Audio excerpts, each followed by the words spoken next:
Hello guys, তো আজকে আমি খাসির মাংস রান্না করব। তো দেখো, প্রথমেই আলু কেটে নিচ্ছি, রসুন ছাড়িয়ে নিচ্ছি, টমেটো কেটে নিচ্ছি।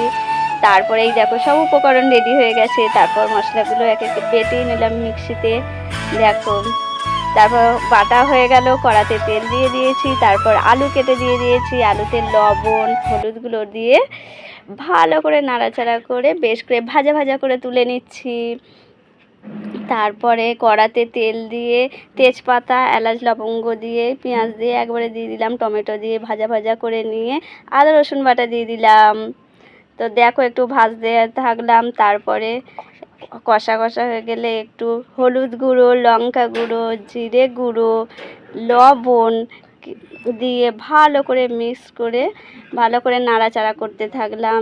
তারপরে মাংসগুলো দিয়ে আরও ভালো করে নাড়াচাড়া করতে থাকলাম। দেখো মশলাটা বেশ হয়ে এসছে। তারপর আলুগুলো দিয়ে দিলাম। তারপর আলুগুলো নাড়তে নাড়তে